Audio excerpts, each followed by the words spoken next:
patient who has already changed, has removed all of the artifacts from the chest area. And ma'am, is there any possibility you might be pregnant? No. Okay, I'm still gonna chill you because we are doing, using radiation. Thank you. So I'm gonna explain to you what we're gonna be doing today. Which side is hurting?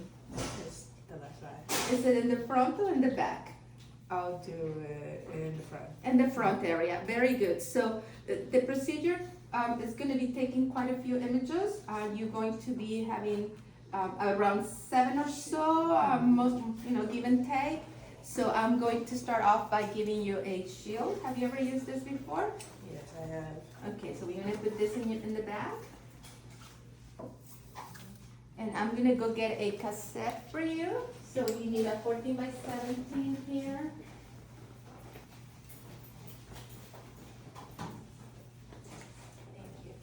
So this will be my IR detector in the modern days. So I'm going to start off by doing a chest x-ray again, what's called a chest x-ray. So I'm just gonna have you come against the board right here and just rest for me for a moment here. Gonna bring my tube to 72 inches. Can you turn it on? The tube? No, the tube. Oh, look at her, she's already. So notice how I'm already eyeballing. I'm gonna be using lengthwise. I'm looking at my line up here, so I'm gonna be right above her shoulders. Same thing as, all I'm doing is a chest x-ray. 72 inches. The ribs can be done either 72 or, what else we said they can be done at? 40. For the unilaterals, I'm gonna be using 40 inches. For the bilaterals, I'm gonna be using 72. They can be done upright or supine. And the first thing I have to do here is detent. This examination is required for you to detent, okay? Collimation margins to your IR. So it looks like it's up a little bit here. Okay, so typically chest x-ray, we're just going to center at where? What instructions I'm gonna give my patient? Roll your shoulders forward. We're gonna move the head out of the way slightly here. So preferably we want to have the head all the way up, okay? And then I have my marker here facing forward because I'm doing this examination PA. Make sure I have light on both sides. That looks good. Okay, that's your chest x-ray. Technique for chest x-ray. Now, the ribs, she's hurting anteriorly. Okay, so I'm gonna go in the back, change my technique to lower KBP and a little bit more mass than the regular chest. You can relax your arms for right now. I'm gonna keep her in the same position, okay? For ribs, if I was gonna do bilateral. But we said we're going to start bilateral, that's what you guys said? Okay, so what I'm gonna do, because she's hurting anteriorly, in class I told you to do them the side closest to the IR first. So for the first shot, for the PA, she's gonna be facing the board because that's where she's hurting. For the obliques, I'm gonna switch her facing you because the reason is we said we're not gonna be practicing the RAOs and the LAOs. Does that make sense?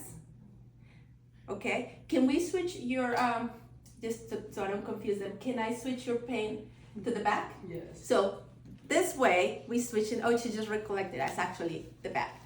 Go ahead and turn facing the patients, okay? This way I don't confuse you.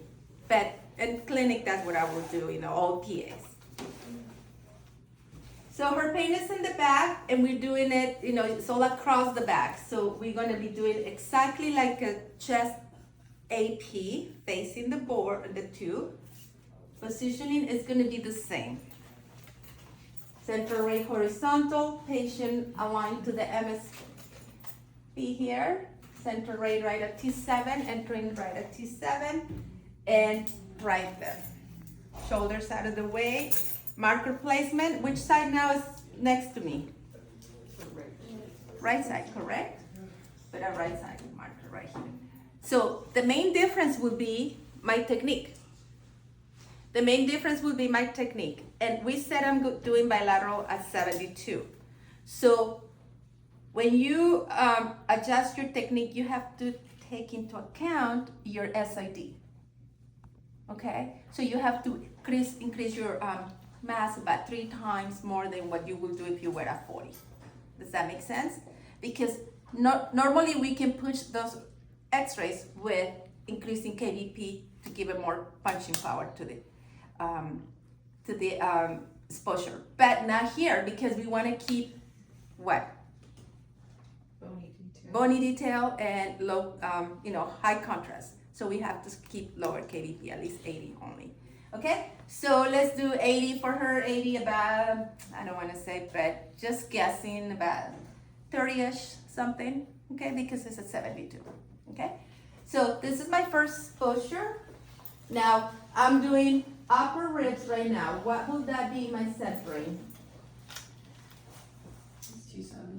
T7 and MSP. What are my instructions for upper ribs? Inspiration.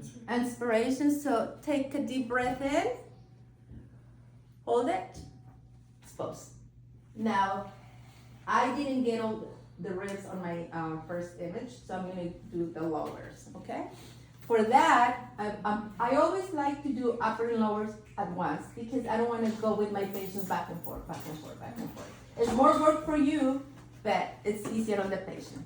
Next thing, I'm just gonna bring my IR lower and my tube to L1 into the rib. So I'm gonna be eyeballing it and use collimation right here because I only want to see what ribs.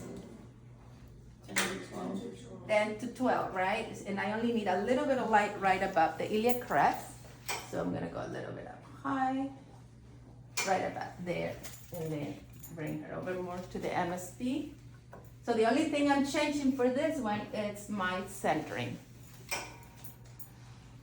Okay?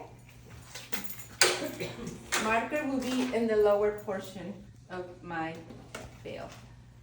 There you go. What is my instructions now? Expiration. Take a deep breath in, let it all out, and expose. Now, my technique, I bump it up a little bit more because now I'm working with the lower ribs. Okay? More organs here, we said.